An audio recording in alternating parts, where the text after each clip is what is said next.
to bring forth the rhythm and the rhyme. Ladies and gentlemen, welcome to another episode of, TV's not working. We've had some technical difficulties.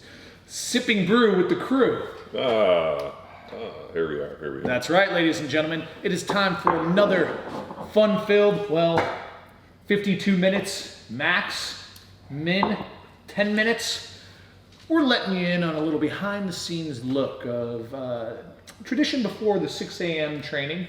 We report here, sip on some coffee, talk about the prior day's happenings, maybe what we're up to today, maybe talk shop on training, movies, nutrition, etc. But that's what we got here for Sip and Brew with the crew. Thank you for tuning in. Let's see, is there anything else I usually say in the intro? I don't know. It just all sounds like Charlie Brown's teacher. Mm-hmm. I agree. What? We did a good podcast yesterday. I was actually thought that was an interesting one. Bought the book. Book's on its way. Shipping. Nice. The Nurture Effect. Yeah, we had Julie Slowiak on, who is a behavioral psychologist / instructor. What do you call it? Professor. Not the other way around, or maybe it is the other way around. Up in University of Minnesota, Duluth. So she popped on and regaled us on just behavioral modification techniques. And what I thought was very interesting is it's very outcome. There's no right input. There's only right output. That's what I took from different strokes for different folks, right? That, almost like the desired outcome justifies the means to get there. I think so. Yeah. That was it. And right? Is that kind of how you picked up on it? Yeah. And it's not that, and just because you get an outcome with one group or one scenario doesn't mean that behavioral outcome or shift or change will happen again. Well, the one thing that kind of threw me for a loop is you're basing your research off of an 18 to 22-year-old kid's happiness. Mm-hmm. And is willing to perform. But that was within the framework of the coaching paradigm. A lot of the studies that she did cite were like familial studies or other workplace studies. You know, and the interesting thing about workplace is you're spanning multiple generations, 2, sometimes 3. So then you're going to survey those people on satisfaction. Like you're asking, I'm thinking of my Navistar days, right? Your Gen Xers, your baby boomers, like they're all in one department. And you're going to say, what was it satisfied, right? What's your level of satisfaction?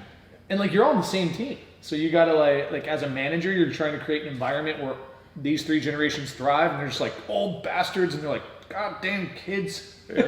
No, I kind of, I hear her citing different studies, but as I was thinking about her working with athletes, especially looking at positive outcomes with coaches and whatnot, you're basically looking at an 18 to 20, 22, 23-year-old kid's happiness as a determining factor for your coaching style. And that was part of my pushback, not pushback, let's say, but talking about the online transfer portal with athletes, where now you have what I call the Joe Burrow effect, where, I'm getting screwed here. I could be a first-round draft pick and a Heisman Trophy winner if only. Mm-hmm. So then these kids are going to be the minute that they sense adversity or this isn't working or the coach doesn't like me or something happens, they pull the ripcord. Well, what would those kids have done before the transfer portal? Fucking suffer. Just continue to play and do what they're doing and work themselves into a position. There is it was either you play here for 1 year. Yeah. Now you don't sit for 1 year. Mm-hmm. Yeah. So if all of a sudden you're a freshman or a sophomore, and next thing you know you think you're getting screwed, you pull the ripcord and all of a sudden you miss your junior year to go play your senior year, and a lot of guys got screwed. So a lot of guys would not transfer out. Got it. So I just thought that it was I don't know at 18 or 22 if you're the brain is hard enough and you're necessarily intelligent enough to be able to make these type of decisions. I mean, shit, But the coach's livelihood is still reliant on that 18 to 22-year-old. Well, that was the statement that I can't remember who said it, man. I heard it on ESPN. One of these coaches is I have to with this online transfer portal and the way things are now, I have to actively recruit my players on my team every single year because guys are so willing to pull the ripcord. And, and he's you got about highly emotional 18 to 20-year-old kids making these decisions. And then parents that are uneducated in this game. I was saying, you should be starting. You're the best, little Johnny. Probably coin toss. It's either the kid making the decision or Well, like parent, probably father. Who's right? Is it trend that way? Who's the dad that's the son of the Lakers kids? Or no? Ball. Ball. Alonzo or Lorenzo. That fucking asshole. No. Like maybe not. Who's Maybe the the dad? son is Lorenzo. Well, there's like Mello, Low. They got like fucking nicknames. But the dad, Lamar Ball. Lamar. First of all, LaMelo Ball, LeVar Ball, Lonzo LaMelo, and Big Baller Brand. Yep. Yeah. What's the name of the dad? Lamar. I'm not. There's not much on him. He's it's a fucking Lonzo or LaMelo. He's a massive douche, and it's embarrassing for his kids the way his dad talks and acts and like tries to orchestrate this thing. If the kids are really good players, dude, they're going to come out and they're going to be great. I think their dad, if anything, has fucking hurt them. And every time he's on the TV and they ask this moron questions, like I just disgusted by him. I'm pretty unplugged. I'm aware of it peripherally, but I haven't like firsthand experienced anything. He talked his son's way off the Lakers. Yeah. Wow. Yeah. And named him LaMelo, which sounds like a very tasty chocolatey marshmallow, like dessert. A Spanish marshmallow. I think it was named after Carmelo Anthony. Okay. And But he's the Mello. Yeah. La Nina. El Nino. Someone corrected us, LeVar. LeVar. He's a fucking Thank you, feed people. douche nozzle would be a good one. Ass clown. Like you're No talent, ass clown. It's not your job to be like, like let your kids shine. Like let their performance go out and speak for themselves. You just, you think at some point they're gonna be like, Dad. So I'm with you on that, but I'm gonna wrangle it back to like, I understand the risk there, but that's a reality of the college sports now, right? Like there's really, can you like put that back in the box? The transfer portal scenario? Yeah. You can? Or is it out there? Well, look at the college programs, Clemson, that created the culture. The people that want to be there. So But I'm saying the transfer portal, they're not going to like take that regulation away anytime soon. not for 10 years. Okay, so that's there is what I'm getting at. Yeah. It's an instantiated reality. So now I'm with you that are these kids and the diva, because like really we're talking about a pocket of divas. Yes. There are still young John Wellborns out there who just, put the axe to the grindstone, put their hard hat on, grab their lunch pail, and they go to practice. Lunch pail back. With the Times under their arm, and they just go in and they do their job. Just open for $5 so I can get 3 pieces of large pizza. That was the best part about college. It's like, I remember there used to be a fat slice in Blondies, and it was like that was my nickname in college. What, Blondie? Fat slice. Oh, fat slice. Was it flat slice or fat slice? Fat slice. Yeah, that was my nickname. So they had these slice. huge pieces of pizza that were like this big, and they were $1 a piece. And you could like with tax and everything, it was like you could get 3 Cash only business. No, but I think it was like 3 pieces for $5 maybe. And like what we would do is we just get them and you like smash them on top, and then you go boom, put them together. And you'd be like, I'm in. But those kids are, let's call them largely unaffected. And I think that a coach knows who like that diva pool is, right? Yeah. So with the ability to potentially build out these 4 areas that Julie was talking about that could potentially affect athlete satisfaction, you want to hit them? Skill development, motivation, analyzing performance, and goal setting. I imagine some coaches, again, not all coaches, John, not the ones who got it figured out, but some coaches, maybe young, developing, assistant, those who are still on their they haven't figured it out yet, or maybe they figured it out and now realize they haven't figured out. They're going to use this as not but a objective measure to determine whether or not they're doing a good job with this squad, right? Is athlete perceived satisfaction. And then probably what we'll see is like, are more satisfied teams more successful? Like, well, if not, then maybe this isn't important data, So I think the research is pretty interesting. But I'm with you, like, it better not be an end-all be-all, but it just becomes another piece of information as a coach, I think, to potentially look like have a man in the mirror moment. Wow, Dunning-Kruger. I thought my team was satisfied, but these divas aren't. The hard hat lunch pail kids aren't. Well, that sucks. Let me recalibrate and retool my system, my culture. I don't know. I don't know, like get a new strength coach. Yeah, that's it. Get a new strength. Fire the strength coach. Kids aren't happy. Yeah, he's out of here. We need a whole new weight room to get rid of this, to change this culture. Call Bert. Called him last week. Yeah, didn't Bert build us a weight room 2 years ago? We're going to need different color weight room now. Penn State, it was one year. 1 year. Sornics came in next year. New weight strength coach, new weight room. Yeah, well, that's part of the deal. As a strength coach, you come in, you get your own weight room. I mean, you can't train in somebody else's weights. Those weights are all used up. Some high school that got all that equipment, whether auction or free, is like fucking, I don't know, awesome. Yeah, but who really wants that Penn State stuff? I mean, they should have everyone in State College, Pennsylvania. Mm-hmm. They freaking love it. No, not everybody. I mean, it's called the Sandusky Effect. I feel like there's some blind eyes to that, which is sad. Sad state of affairs. Yeah. Anywho. They should have death nailed that school. Let's not spoil the whole podcast for our listeners. There are deep dives into those 4 areas. There is like connections from coaching to, selfishly, shocker, parenting, trying to figure out behavioral change there. Coaching in a one-on-one environment. Then there's also just kind of self-care tips and tricks for when you're just feeling like shit, right? So, great episode next week, next Friday. 17th. 17th is when we're launching it, ? And then, tune in. So that's going to be found at powerathletehq.com/radio or iTunes, Google Podcasts, Google Play, Stitcher, Player FM, Spotify.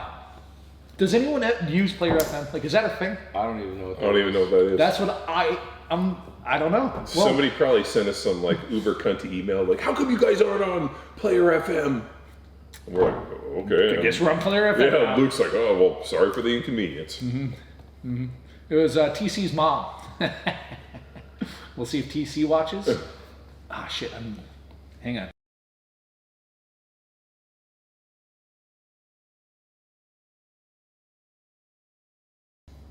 That was a behind-the-scenes talk about catching the penguin. Shit. Junebug. Anywho, now we're on to the segment that maybe we talk a little bit about what our plan is for training today, gentlemen. And I use that term loosely. Classic. Deadlifts. I got deadlifts today. I'm out. I'll be down here. I can't be that close to deadlifts in this environment. 6 Yeah, feet. you need your social distancing of deadlifts. Luke's been social distancing deadlifts for the last... I had that one, remember that 3 to 5 month span where all deadlifts just clicked for me? I was crushing it. That was leading up to Johnny Watt training camp where I pulled 650 for one, I think. I thought it was 725 off of a deficit. See, John, steel trap, baby, steel trap. 725 off of a 3-inch You've deficit. discovered there's sustained human-to-human contact for deadlift flu. Because Shaw was out for 2 weeks after he deadlifted with you. Behavioral change. We're working on Shaw's behavioral change. It's supposed to be here this morning. But what did I try? Remember when I was sumo deadlifting? No, I must have blocked this out. No. I must have seriously just been like, Yeah. I'm not seeing anything. I was a deadlift king, they called me. You? Yeah. Were you lifting alone? And then I think I pulled a lifetime PR at that Johnny Watt training camp. 520 or something like that. And then jumped up with Brandon Sanborn to 565. You and Brandon I'm going to get this, and then just pinned me. I bent the bar, but that's it. I guess I count that. The bar flexes. Count. Well, it was like Chris Duck, and you pulled all the slack out and the plates didn't come off the ground. I was like, dude, look how much that bar is bending, and then the plates like come off this much. But so you're deadlifting. I think I'm changing. I'm getting off grindstone. I'm gonna go third monkey. I'm gonna train with people. That video psyched me up yesterday. Watching some of the. Well, did you watch the high school kids version? No, did he push it over? I forwarded it to you. Okay. Fucking awesome. All right. Yeah. Okay. He crushed it. Did he? But he picked the same song as Cole, so Cole's got to change the song. Did he? Yeah. They both picked Brass Monkey. Uh huh. Well, with the kid. But that's that's a cut. That's one that you could cut too. Oh, he followed your basic the tips that you gave. Cole. Yeah, Sweet. But did more. Sweet. I'm in. Maybe I should get it, and I think I can. I thought Foo Fighters Monkey Wrench should be. Is it Foo Fighters? It's Foo Fighters. Fighters. God, I'd love to be able to do a good Christopher Walken. So I think I can do that, and then that also because man, I think I'd like to redo some of those movement demos. So then, if I'm just doing the training, it'll be easier to do that. You mean with a mustache? Yeah, good point, John. Actually, all of our movement demos should be with mustaches. So we have to refilm all 1,000, 1,200. Well, good, because you're burning me in each one. We need to cut the audio out. Oh, we don't want to keep. No, we'll keep the roasts going. Yeah, it's a daily roast. It's really the continuous roast. Mm-hmm.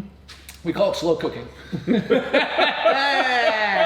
Like a sous vide? Yeah. So like basically you're just boiled meat steak. You're sous videing Tex over 7-8 years. Well, how long is this third monkey going to last? Well, now, if it's all about roasting, we have another couple of years. That's a good point. Like when the world gets back to normal, do we continue with the third monkey? I'm trying to think what that. I do think so, but what could it? I get people. Well, here's another one of my. Kate brought this up when we were kind of discussing like the home gym setting, and she was like, do you think that people will keep their home gyms or sell their stuff, or people will start to build better home gyms, thinking this might happen again, and I don't want to be left behind. And I was like, man, I didn't even think. Well, I think people. Of that. Generalization, but people realize they can do it on their own, and people realize they can't do it on their own. So go back to their gym. Well, I think people like the gym for not only the variety of like, equipment that they have, but also maybe the social interaction. So I think the people that just want to bang are going to look at it and be like, I've been banging weights in my garage for the last month or two, and I really like it. I'm just going to build a better garage gym. I'm predicting hybrid. Because think about as a gym owner or manager, your clients are willing to, because there is, getting to the gym is a friction point. You know what I mean? Like there is an incremental, probably minimum, and even if you're 15 minutes out of the way for a gym, it's a minimum hour out of your day just in commute and like shifting gears and getting to the gym, getting there early, staying, cooling down, leaving. So there's an hour you're burning. That's just pure burn, cost of business, cost of training.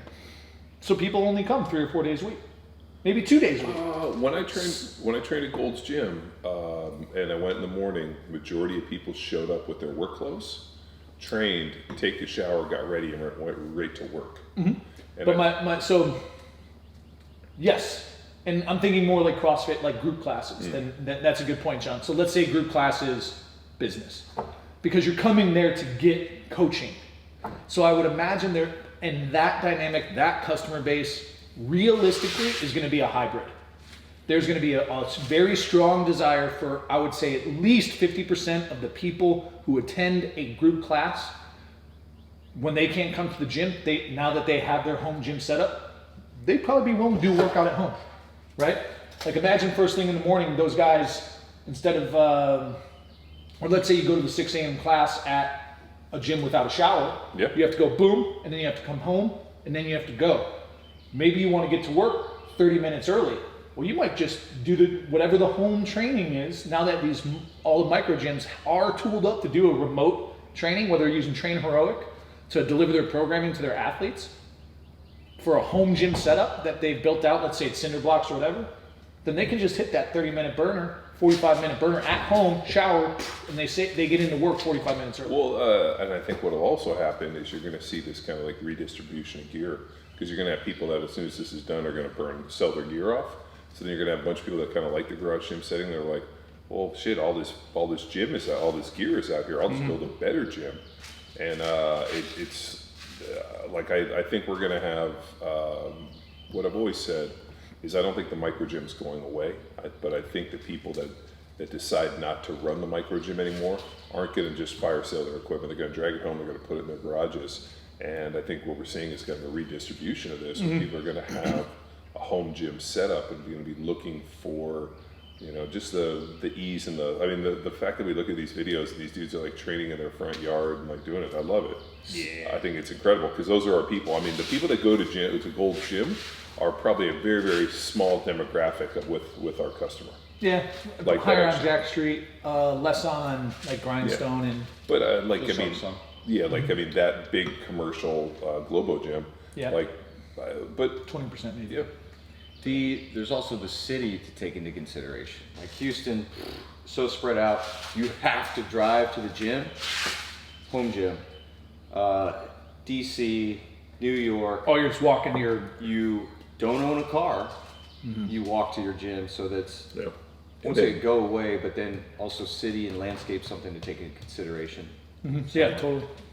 The what else I want to say on that? But even with this gym space, if you guys are gym owners or whatever, or trainers or coaches, Train Heroic's been doing an awesome job in their Facebook group. And one thing that Ben, one of their co-founders, has been preaching and has been a recurring theme for a gym owner is you are a coach and you are not your gym, you are a coach. So if you can wrap your head around that mindset, man, it creates tons of flexibility. And one of the biggest liabilities and burdens for a gym owner is the cost of facility, maintenance, equipment. I mean, that is it. That is a huge burden for a business. Sure. So imagine that you could still run your business, have access to your clients, and not have, you could reduce that cost by 80%. Man, if there's a way to do that, I think I would have jumped on it. I would have pitched you guys hard at Balboa with this current mindset. I'd be curious to see how that could shake out. Now you'd have to have a pretty compelling case and understand how you're going to put 150, like let's say we were let's call it 5,000 square feet, John, at Balboa. Let's say you're 5,000 square feet and that's what you're using to service 150 people. How can you service 150 people in 1,200 square, in Power Athlete? Could you? Assuming there's like a 30%, 70% in-person remote ratio, right? Like they're coming in for coaching check-ins in small groups of 5 to 10, and then you send them home for a week or 3 or 5 days, whatever that interval is. I'd have to do the math. And they go train on their own, and then they come back in for their check-in, their in-person coaching. Well, I mean, the big thing, I think what we're also going to see is with this kind of shelter in place, the lack of community that what we're finding. I mean, I read a pretty, like kind of a sad article the other day about how suicides and loneliness and people are like getting into this deal where normally they have this community, they have this structure, and now with churches and gyms and all these different places that people go to feel like connected to people and to go out are all of a sudden shut down and just kind of a sad deal. But I think the gym experience is so much more than just the training. That I think the people that are and dude, we saw it within as gym owners. There were people there that just were there to train, and there were other people there that were there for friendship and social outlets and all the other reasons. Like the gym was more important for them in terms of like nurturing them as a human more so than just hey, I'm sitting here to go slide. But absolutely critical component is community. Do you need a gym to create community? I'm not saying you do it over Zoom, but there is in Newport Beach, there are endless opportunities to create community, whether it's beach, bar crawl, Sure. Game day, barbecue. Like imagine that you, instead of investing in a gym, you invested in an epic backyard to have people come over and hang out at your house. Pickleball courts, ping pong tables. Yeah. That's what that's the liability I'd take on. Because then So what you're saying is take everything online, make everybody get gym and their equipment, and then turn the gym into a hangout clubhouse. Pickleball clubhouse. Okay. And then people buy in to a couple arcade machines. 100% Miss Pac-Man machines call my name. 10 Miss Pac-Mans. Yeah, a kegerator. Yeah. Like 5 or 6 Just barbecues. Well, 5 or 6 barbecues. What was mean? Remember Greg and I were talking about pump and pours. Oh yeah. the new business venture you're taking on with Rayfield. Yes, I've got a lot of these. Which comes first? The pump. So it's a gym with a speakeasy in the back. Yeah, and a pour. I think the guys at CrossFit Vancouver, Patty, tried this, and he's an alcoholic. So it worked? So but He built a bar in the gym. But here's the pump. thing. And they, No. That was keg pump in the front and then whiskey pour in the back. Luke's thinking like pump. no, they had a gym, a CrossFit gym, and they built a bar in it. Mm-hmm. And Yeah, but what were they serving? Shots of vodka? I don't know. I mean, That's what we're doing. I never went there. I went to a bar in DC, speaking of shots of vodka, and I asked for a Shiner Bock. And I must have ate a banana before because the guy was like, shot of vodka? And hands me a shot of vodka. Banana. And I was like, ugh. It said Shiner Bock. Nick took the shot and then got my Shiner Bock. So you did say you went to a gym in DC. Did he go? You went to a bar. I went to a bar in DC. So it was a shiny. So I'm thinking, John, here's what I'm thinking for pump What's that? A and pour. banana. So pump and pour is not a CrossFit gym. Pump and pour is more like the starting strength setup. It is literally going after starting strength, but you know, like Finley's, how they have like that little lounge in the back? What's Finlay's? The Barbershop. jewelry? Oh. Yeah. So it's like that type of setup. And obviously there's bikini bartenders. You come in for your pump, go get a pour, and then you're out. Or just your average CrossFit girl who trains in a bikini. It's a difference. Yeah, sports bra. Sometimes. I'm telling you, pump and pour, you're gonna see it all over. We're gonna put them next to, what was, so Orange Theory, I wanna say Orange Theory, F45. the way they pick their locations for their franchises. Strategically, Yeah, it was like around CrossFit gyms, burger Apartment joint. buildings, right? No, it was. There's like a recipe, something like this. Retail spaces that are close to like a Whole Foods and strategically placed between CrossFit gyms. Yeah, something like that. Yeah. Wow. So we take that strategy with pump and pour, and then we put it between by an auto parts store and Gentleman's Club. No? I was thinking like O'Reilly's next to Super Pollo, somewhere in between there. So you got auto parts and chicken. That's not the worst. There's actually retail space open because a gym closed down in that right next to that pizza place. Oh, Python, terrible name. Python Gym. Oh Wait, yeah, what? no, it was across. It was Python CrossFit. Yeah. Wait, what? Right next to Via 313. Oh, yeah. the, Pump and pour, perfect. William Cannon and 290, where the O'Reilly's is. Right next So to realistically, we got to find we're young. No, we don't want that young. Are we looking for Dusty Crackers? No, that's what I was just about to get at. Like, we want one more. We want another 5 years above that. Like Bo in Colombo? terms of like where they work and what their patterns are. Yeah, I think so. You go for like a pump and pour. Maybe there's also a barber chair there. You can get a shave.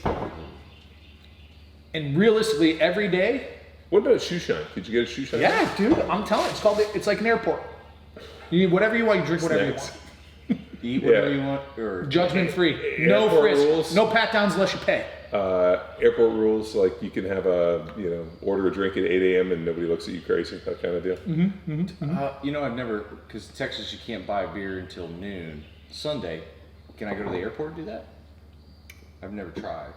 I don't know. I'm not like an AM airport drinker typically, unless I'm traveling. I was gonna say, I think I've seen you have a drink at like 8 in the morning. Like, I've done it. No, I've done it. bloody buddy. I've done it, but it comes Daiquiris. it comes down to like Marks. 100% the trip. Just because I'm in the airport, like I think, wasn't that like a Norm Macdonald thing? Like he hated flying, so no matter what, like he was just drinking. On his Ace Man podcast, he used to listen a while ago. He would drink no matter what because he just hated flying. But I don't mind flying, and if I'm going to like Vegas or going to see buddies and it's like a thing, I'd probably be more prone. But there are two very prohibitive pieces of data, whatever, that I consider. Number one is airport pricing. Like an $8 beer isn't worth it to me. I don't mind, but like $8 beers at an airport? Or an $8, like just $10 or $12 cocktail. That is a hard ask.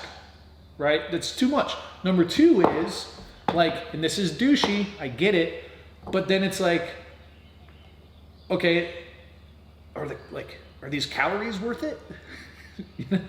Who are you? This is how I think. If I'm traveling with a buddy or John and we got like a layover, beer during the layover. And then there's a lot of times I've been crazy lucky. I see people I know in the airport. It's just like, let's go grab a beer. But drinking alone. That blows my fucking mind. I have never run into anybody I know at the airport. So I would rather, Atlanta, Chicago. I'm throwing this out there. I'd rather than get like the buzz of beer, I'd rather get the high of like a 4-shot Americano. Because airplane thoughts are like, that's some of my most productive time. Yeah. So that's where my head's at. I do write on planes. Anywho, so you're deadlifting. I'm doing third monkey. Pancakes? I'll go. I gotta do some shoulder rehab and I gotta do some lower body stuff. Sweet.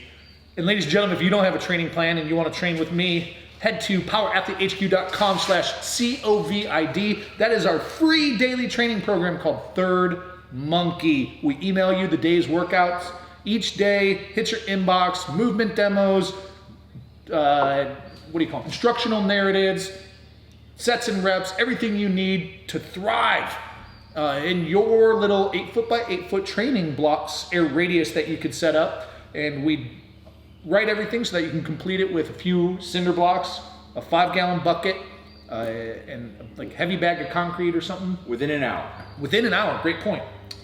Yeah. It's pretty. I don't know. It's a lot of work, man. It's fun. Like when I go through it, I'm like, man, I wonder how long. So I do follow the time. Yeah. Because Trainer Road, you can see the time people log. Yeah. And it is a lot, but it just moves. Today is dumbbell chest flies. And I'm curious what people are going to use. Cinder blocks. Well, the narrative. Yeah, it brings grab some books, grab some jugs. Well, nice. I said text in the narrative, so grab some textbooks for your flies. And then Annie P comments what fucking textbooks? What'd you go to school for? Well, I'm curious, what did you go to school for? Because nice. Burn, Annie P. Burn. Yeah. Yeah, burn ban on. But I get you good, you fucker. Hop on Third Monkey, legitimate training, fun. I'm on it. I'm switching over today. 20 minutes. Now, the next second half of this is, I got to hear this. We asked for some questions from y'all, and you guys peppered us with a ton of stuff, and we're just going to kind of pontificate. Do you talk? Does pontification include talking, or is that thought? Unrelated thought. So we can't continue a conversation. So if you were to pontificate, Are we pontificating right now? it would period, and then I would take my take, and John would take his take. So it's not pontificating because our take should build off each other. They should, but will they?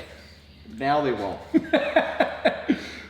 We are going to discuss our thoughts on whatever you ask us. And today we've got a question in. Dude, we get emails from people all the time regarding this. But training over 50, do's, don'ts, do a lot of. What? I don't get the last part. Yeah, me either. I don't even know. Do's, don'ts. Do's and don'ts? Is that a typo? Do's, don'ts, do's, and do a lot ofs. Oh, okay. Why you gotta overcomplicate stuff? He didn't ask the question? Are you talking to me, to the person who asked this? Well, I don't reframe. I'm yelling. assuming- I know. I'm yelling at your phone. Who is I'm this? assuming this is training over 50 degrees Fahrenheit. Is that correct? We need more data here. Yeah, we Data. need a little more. What are we talking about? So can I re-ask the question? Sure. Just to be clear. So training, I'm over 50 years old. What are the do's and don'ts that I should consider given I'm not a young bird anymore?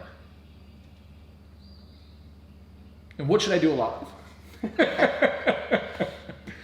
So I think so first off, if you want to just cut to the chase, and if you want to really deep dive, listen to the Keith Barr podcast, which is a couple of weeks ago.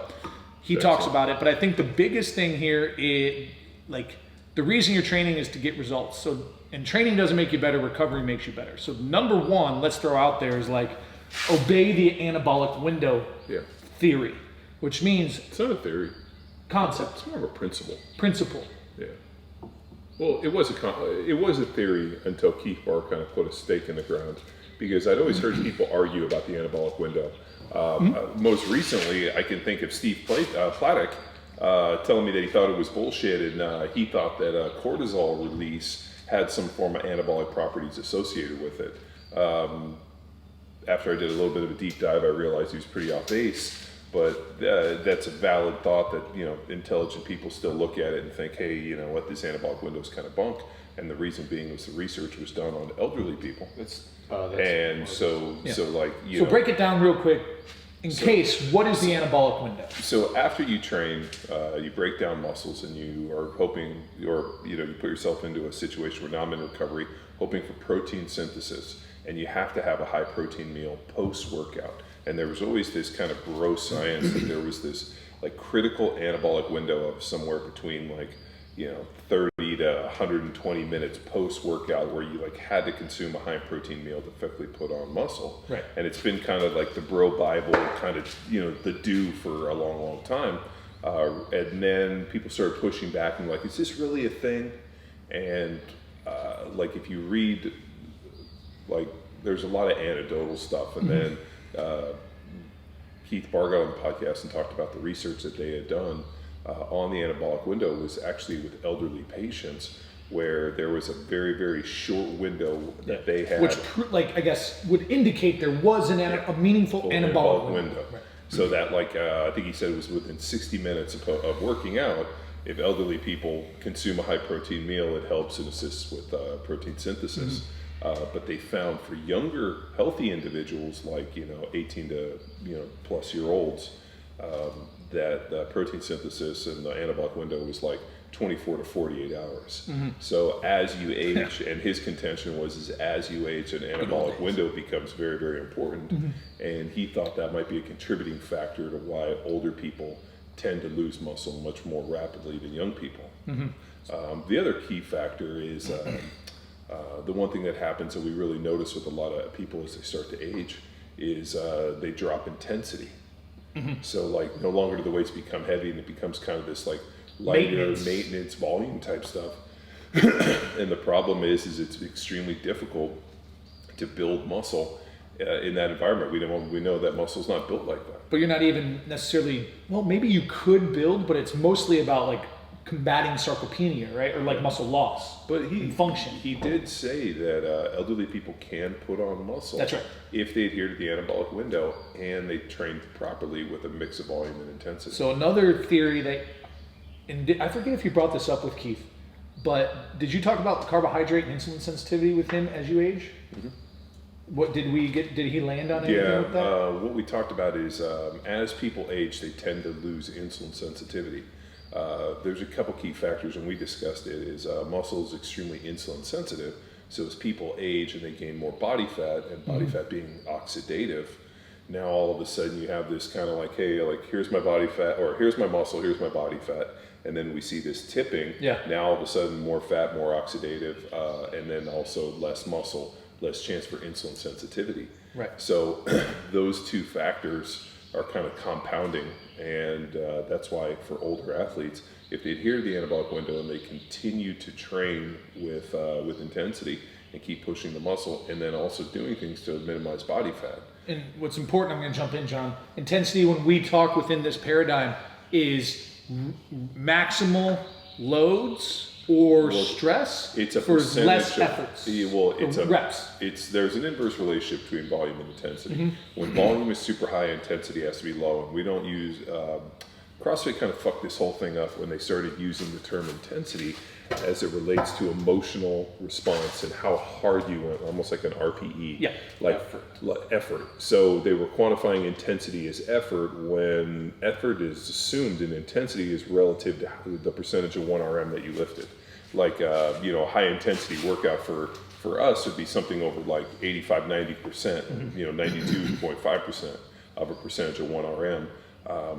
Somebody said, and that's what's kind of ironic, I guess, maybe not at CrossFit, but just with high intensity interval training, they're talking about high intensity as like your level of output, like how hard you're going, your max near redlining, which for us is kind of a different mode of working. Yeah, it's like little I intensity. Capital I intensity is where the load or the speed or whatever metric you're using limits your reps to 1, 2, 3, 4, 5. If you can squat something for 10 reps. It's volume. Yeah. So getting on to volume now, which is an important component of training, going to do's and don'ts, this high volume, high little I emotional intensity, in order to thrive in that environment, you really do need a high level of sensitivity to carbohydrate because it's really glycogen dependent, right? Like you're burning down that energy system. But if you are older and can't process carbs effectively throughout the day,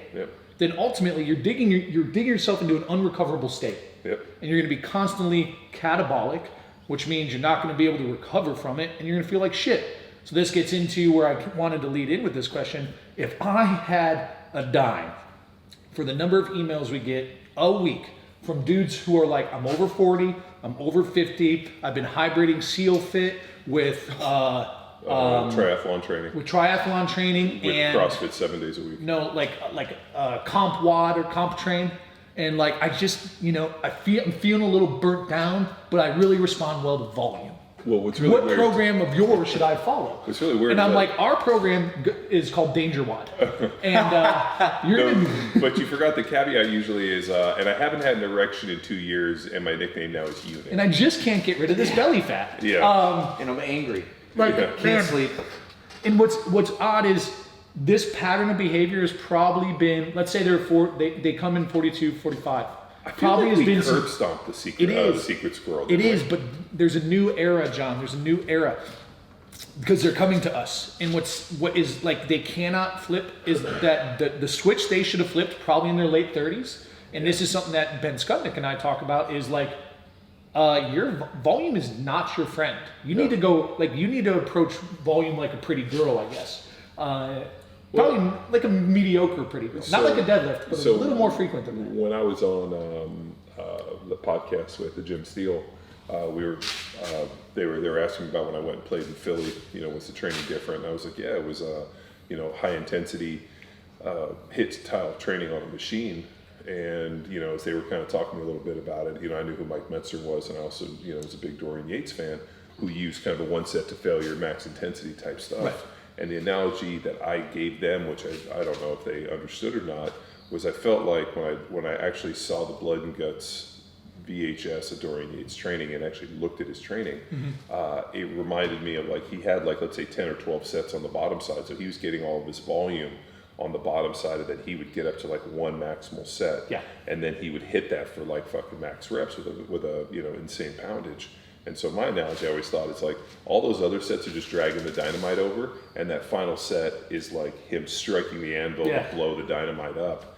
And I think for a lot of people, they just accumulate volume on the bottom side, and they never put themselves into a really final set to really smash it down. Because if you look at muscle, I mean, you can go back to Arnold in Pumping Iron when they asked him, like, hey Arnold, like what's the proper, set range? And he's like, well, if I, it's the next one. If I can do 5, then it was 6 that helps build muscle. If I can get 6, then it was 7. Yeah. And the idea of like, you have to go to failure, you have to push yourself outside the comfort zone. That was kind of why I've always, and I understand a lot of power lifters kind of think about like, leave a rep or two on the platform and, the RPE stuff, you never want to push it. But I think, those guys are looking for maximal strength gains, they're looking for PRs. I think if you build muscle, there has to be something done to failure, and that's why I think the BFR that we throw into the programs is so good. Because we can use the occlusion, the blood flow restriction, to work to failure with a lighter weight and to continue to drive hypertrophy. Totally. And so that I'm going to come back to that. So basically, what we've so far learned is obey the anabolic window. Number 2, train with intensity. I'm going to go out on a limb, John, and say 2 to 3 days a week. And when we say intensity for over 50, we do not mean emotional intensity, but with heavy enough loads that your rep limits as you warm up to them and get to a heavy load, your reps are limited to under 5 reps. Yeah. Is that a fair? That's right. Right? 3 times a day, and you should probably split that like upper body, lower body. 3 times a week. 3 times a week. Thank you. Upper body and lower body. And full body. And full body. Then another would you say, is that like a steady state cardio? Yeah, I think there's a definite case, and I've been saying it for, feel like a while now. The idea of developing an aerobic base to build upon, I think becomes even more important as you start to age.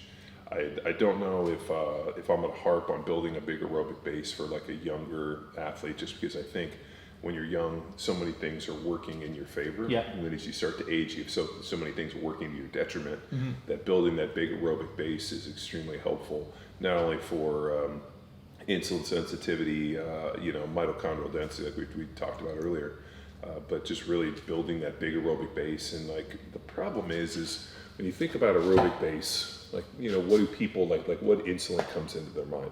Like jogging, but like getting on there and like basically doing like, interval type stuff, or even when, Cal Dietz was talking about that kind of, what was it, like 50% of your 1RM on like a whole bunch of different lifts. And you're doing every 30 seconds. Every 30 seconds. Right. So there's more creative ways than just feeling like you got to go jogging or go out and do stuff.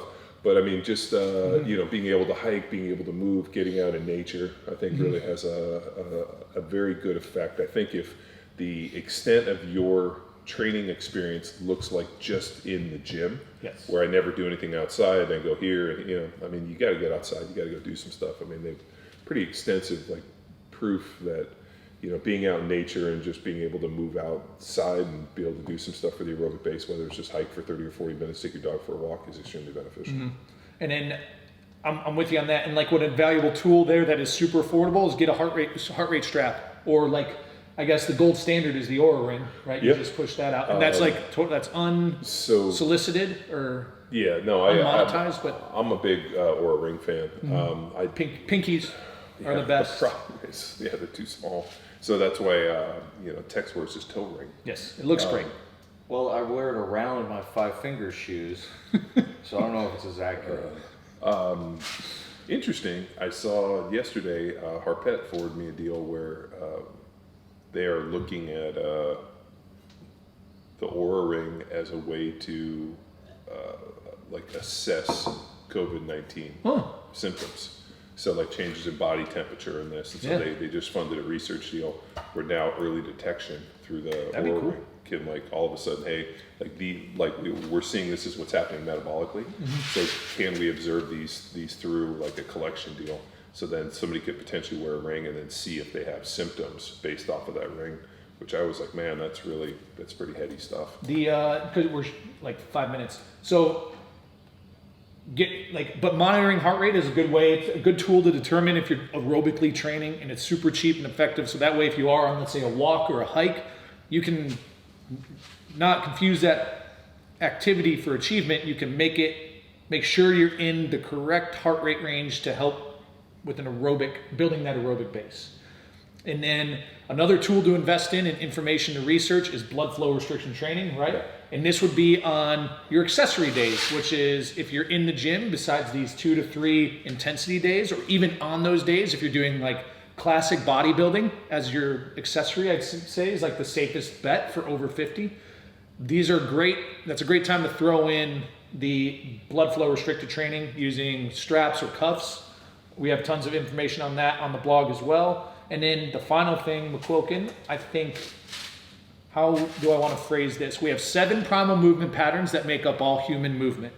We have our squat, our step, and our lunge. We have our push, pull horizontally, push, pull vertically. That's our 7, right? Yeah. There's 3 planes of motion that we can move through. We call it space. We have this sagittal plane, the frontal plane, and the transverse plane. You should probably hit some sort of movement through all those patterns and all those planes every single day, over 50. Every single day. And that's what our Iron Flex program is. And I'm thinking like, what's an eloquent way to say that? Midday movement. Yeah. So if you're still crushing it 58 hours a day at work, desk bound, schedule midday movement for 10, 15 minutes. It's not long. So 1, 2, 3 cycles through 7 primals and 3 planes of motion. And we are referring it to as movement therapy. And just get the aches, pains, the grunts away. So when you do hit your training, you get more out of that, and it puts you in a better position. And think of it as recovery during the midday. Yeah, and it shouldn't be like, it'll be hard, I guess, but it shouldn't be grueling and grinding. You should just move think of a ballerina, or myself, for example. I would say I'm more like, of us, I'm A grinder? a ballerina. What? You don't think so? You think you're the ballerina? Tom Cruise and the ballerina? On the podcast, we have it on record, you complimenting my dancing ability. So you are the ballerina. I don't think I've ever seen you dance. You don't remember at Luke's wedding when you ripped off my shirt during the final song? No. I don't remember any of that. DJ Muscleboy? I definitely remember. Well, I guess Tex is the ballerina, Penguin. See how I did that? Penguino? Ladies and gentlemen, anything else to add to that? I think that's pretty good. That should be a blog. All right, ladies and gentlemen, that's all we have for today. Clock's ticking here. If you enjoy this banter, we talked about the podcast, head to powerathletehq.com/radio. But from the crew, here's to you. Here's to you. Here's to you. And to you. And to you. Thank you. Tremendous show. Outstanding. Shuffling papers. Yep. Well, Hey, go fuck yourself, San Diego.